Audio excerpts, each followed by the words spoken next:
My name is Edward C. Deshields, aka Ed. I'm 73 years old. Today's date is June the 25th, 2016. We're at Lewis Missile Site in Upper State New York. In relationship to my partner, she's my spouse of 50 years.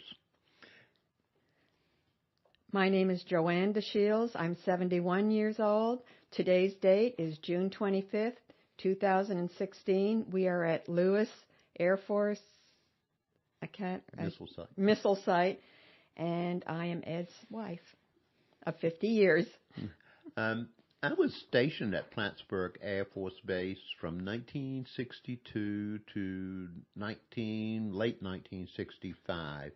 And at that time, I met Joanne. Joanne was up in Montreal, and she came down. Plattsburgh was a resort area at that time for the most part, and it also had an Air Force base and a college. But it was full of places to go and have fun, and there were a lot of young people, so we had a good time. And I'll just turn it over to you. Okay. What did you do when you entered the Air Force? I was on a missile combat crew. I was a missile facilities technician. And explain the working environment in Plattsburgh during the Cuban crisis in 1962. In the Cuban Missile Crisis, our missiles were not ready, including the one we're at now, and none of them were on alert. We still had General Dynamics people working down in the missile silo, and we were basically learning how to do what we were going to do in the future. But because of the Cuban Missile Crisis, they bought the missiles early, so they bought some of them on, and we had 7 of them on before the crisis was over. But they weren't ready, so we'd start working, and we didn't have enough crews, and we weren't fully trained. So what we do is our typical work week would start on, let's say, Sunday at 7 o'clock. We'd go in the morning, we'd go in for a briefing, and that lasts about a half an hour, and then we'd have to go get the food and everything. That's another half hour. Then we'd ride out here, which was about another hour. The missile sites, there were 12 of them, and they were between, about 40 and 60 miles out from Plattsburgh Air Force Base. And we'd go out here, and then we get another briefing, which is another half an hour, and we have to go check some stuff, like the water, to make sure it had chlorine and it was working functionally. And we'd just take a quick run through, and then the other crew would get to go home. Then we'd start working. Well, the missile site was not quite ready. We weren't quite ready, knowing exactly what we had to do. And I was a missile facilities technician, so about 90% of the equipment in that missile site was mine. The others didn't have. One of them had diesels. The 2 officers would sit upstairs and decode messages. Another one had the guidance system, and I had everything else. And these missile sites were just full of equipment. So we'd get lights all the time, and they would just go all day long. We'd work basically on a 24-hour shift.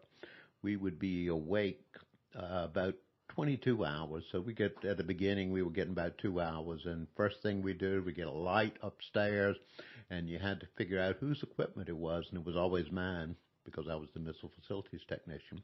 And I'd pick on the rest of them because they didn't do much. And we'd go down there, and first thing you had to do was figure out where it was. There were 8 levels in the missile silo, and then we had the launch control center.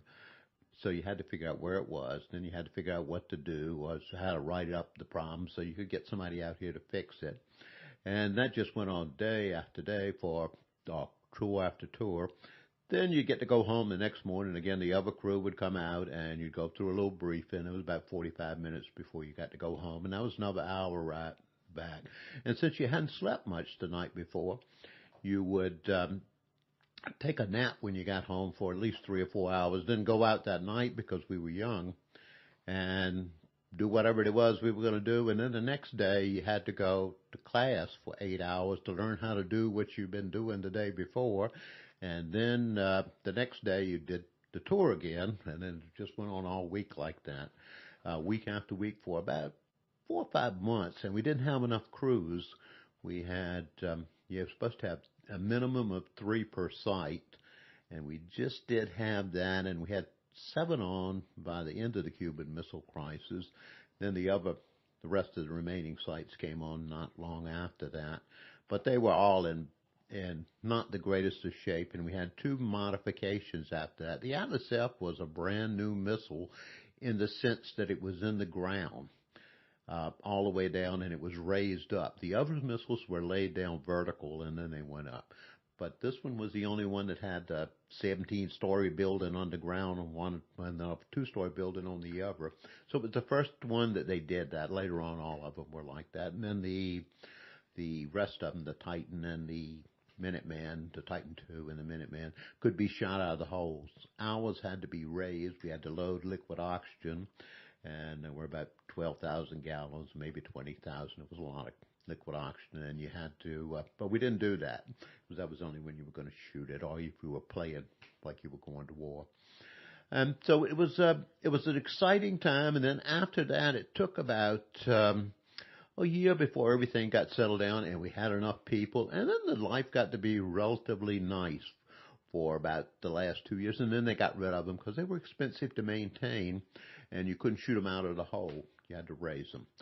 So then we went from there to only 2.5 years they kept the missile, and then you had a choice to stay in the Air Force or to get out, and my choice at that time was to get out. I'd done enough work at that time in the Air Force, and it was my responsibility to go in the service at that point.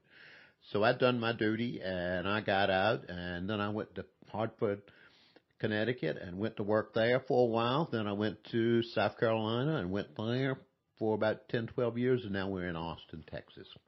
Do you have anything else that you'd like to say, Joanne, about the environment up here when I met you? No, I don't. I think you explained everything about the missile and what went on. Well, Joanne used to come down from Montreal because it was a resort area, and it was a lot of fun. They'd come down on the weekend, and we go to all the bars and have the keg parties and do all those things that people did at that time, at that age. And we just had a good time. And right after, right before I was getting out, then I decided and hoped she would accept me, and she did. And then we got married about in 1966, in May the 14th. You said that 2 years ago you came up here for a reunion. I did. In And how did that?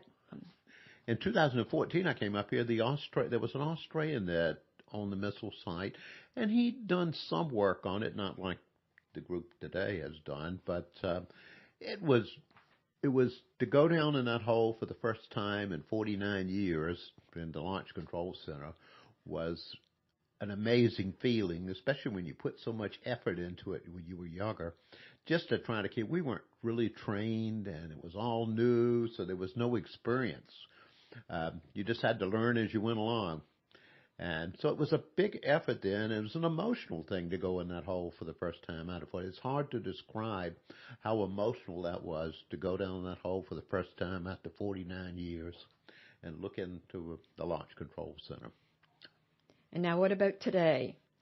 Today is sort of fun. Well, I came here 2 years ago, so today is, I'm really interested. What are they going to do with it? I mean, it's a 17-story underground building and a 2-story underground building, but it's nice that they've invited us, and there's all the other missile squadrons too, and I've had a great group of conversations with all the other people.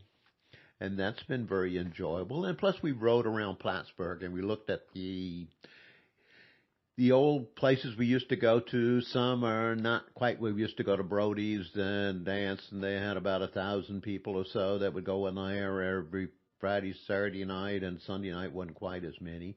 And that's a ballet dance center, and that seems like it's kind of not the thing it should have done with it. But anyway, it is. And then another bar. And then we went to the old base and the new base, and so we got to see a lot of things. But Plattsburgh changed a lot since that time. I think Joanne can tell you that.